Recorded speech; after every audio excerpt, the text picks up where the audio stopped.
정치를 너무나 사랑하지만 기존의 여의도식 정치, 민주당식 정치가 뭔가 좀 저렇게 하면 안 되겠다는 생각에 왜 지금의 국민들이 여의도를 벗어난 정치인을 원했을까요? 후보님은 왜 선택을 받으셨다고 생각하십니까? 제가 최근에 이제 아무래도 당에 좀 가까이 가니까 느껴지는 게 너무 느린 거예요.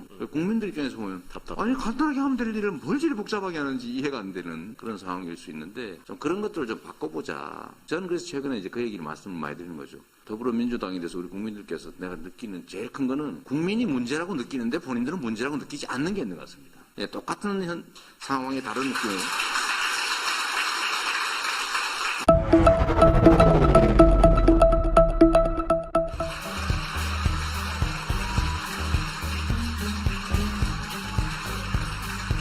이번에 어쨌거나 양당의 대선 후보 두 분이 다 국회 경험이 없으신 분들이에요. 근데 이게 되게 웃기는 말이죠. 여의도 정치 경험이 없다라고 해서 두 사람을 똑같이 놓고 보는 거는 완전히 다른 얘기 아닙니까? 한 분은 선출직 공무원이 벌써 10년이 넘으신 분이고 한 사람은 그냥 공무원이었던 것인데 여의도를 굳이 예를 들어서 여의도 경험이 없으니까 둘 다 경험이 없는 것처럼 몰아가는 거 되게 웃기는 일이긴 하지만 어쨌든 유권자들이 여의도 정치 어떤 혐오? 신물을 느껴서 그 밖에 있는 인물들을 찾은 게 아닌가라는 생각이 한편으로 들고요. 여기 계신 열린민주당 당원 분들도 정치를 너무나 사랑하지만 기존의 여의도식 정치, 민주당식 정치가 뭔가 좀 저렇게 하면 안 되겠다는 생각에 열린민주당을 함께 좀 지지해주고 계신다고 생각하는데 왜 지금의 국민들이 여의도를 벗어난 정치인을 원했을까요? 후보님은 왜 선택을 받으셨다고 생각하십니까?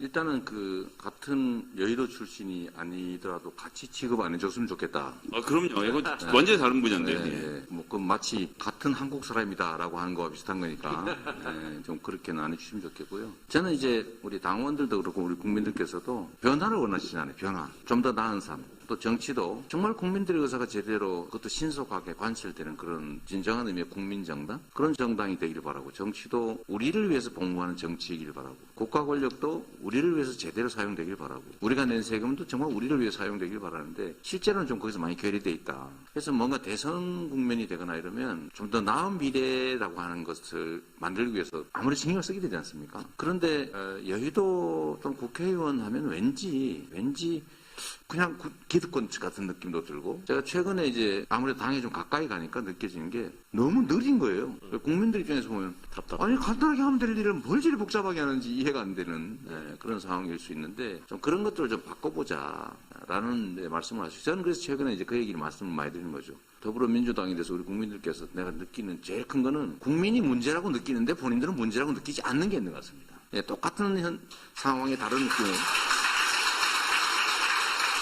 그러니까 같은 상황에 대한 느낌이 다른 거예요. 그리고 국민들은 정말로 아픈데 근데 정치라고 하는 데서 내다보면 너무 작아 보이는 것일 수 있습니다. 국민들은 진정 고통스러운데 그래서 이게 감수성이 부족하다. 그 다음에 빨리 어떻게 좀 해야 되는데 속도가 너무 느리다. 되게 이런 정도의 문제들이 있는 것 같아서 좀 저는 그런 걸 좀 고쳐보려고 하고요. 그걸 고쳐보려고 하는 노력들을 국민들께서 조금은 진짜인가? 뭐 이런 조금 인정하려는 느낌들은 있는 것 같습니다. 결국은 이제 국민들께서는 뭐 얼마 전에 왜 3선 이상 하지 말자 뭐 그런 거. 네. 뭐 면책 특권 이런 거는 아주 악의적이고 고의적인 경우는 제외하자. 저는 그 헌법 위반되지 않는다고 보거든요. 그런 문제들을 국민들께서는 좀 아니 국회의원 소환제 해야지 왜 국회의원을 소환 안 합니까? 당연히 해야지. 예를 들면 이런 것들에 대해서도 막상 여의도라는 그 공간으로 들어가면 잘 안 되는 것 같더라고요. 아, 후보님, 저희가 그 얘기를 민주당에다가 어저께 했는데 혹시 들으셨습니까? 아, 못 들었는데요? 아, 예. 우리 초선 의원들이 하고, 여기 신분도 계시죠? 우리 7대 개혁과제를 어제 합당 조건으로 제시를 했고, 말씀하신 내용들도 포함되어 있는데, 우리 이재명 후보님이 이 대선 선거운동 과정에서 들으신 여러 가지 얘기가 있을 텐데, 제가 그냥 다른 정당의 대표로서 이재명 후보님이 참 부러웠던 지점이 최고의 찬사를 받으시는 부분이 문제 해결형 정치인이다. 그러니까 방금 이제 여의도 정치와의 어떤 차별성을 원하는 국민들의 마음 이런 걸 말씀하셨는데 지금 우리 사회가 알게 모르게 여러 가지로 많이 힘든 게 쌓여 있고 그렇다 보니까 분노가 응축되어 있는 면이 있습니다. 예. 그렇다 보니까 극단적인 의견들이 투출되고 또 논리적이고 이성적인 토론보다는 감정적인 경쟁, 충돌 이런 것들이 이제 각 분야에서 생기고 있는데 심지어 우리 전체 민주개혁 진영 내부에서도 여러 가지 극단적인 의견들이 막 지금 표출되면서 뭐 죽이네 살리네 뭐 누가 나쁜 놈이네 이러고 있지 않습니까? 근데 어떻든 지금까지 이제 행정가로서 쭉 지내오시는 과정에서 그간의 대통령 후보가 국민들 마음에 큰 부채의식을 주고 저 사람이 우리를 대신해서 싸우다가 희생됐기 때문에 우리가 저 사람을 도와주고 가지고 우리가 저 사람을 앞장 세워서 이 나라에 다시는 저런 고통이 없게 하자라고 해서 기존의 대통령들을 우리가 만들었다면 지금 시대가 변화되는 과정에서 문제를 해결해 줄 수 있는 우리 사회에 응축되어 있는 문제를 해결해 줄 수 있는 정치인으로 이재명 지사를 국민들이 알아보고 지금 선택하셨다라는 문제가 저는 개인적으로 제가 경기도에 살면서 뭐 경기도지사 하실 때 업적은 잘 생각이 안 나고요.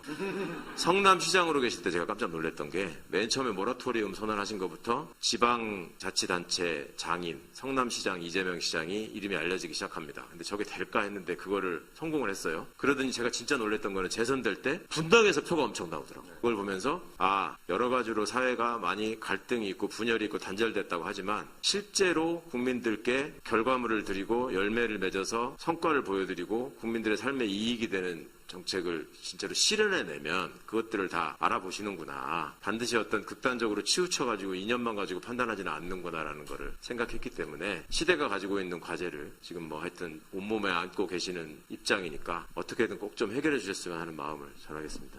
네. 제가 다른 건 몰라도 뭔가 새롭게 뭘 하는 것들을 모르겠는데 쌓인 문제를 해결하는 데는 약간의 일각이 있습니다. 밀린 문제, 숙제들. 해야 될 일들이 사실 매우 많죠. 근데 저한테 그런 뭐 기회가 주어질지는 잘 모르겠고요. 최선을 다해.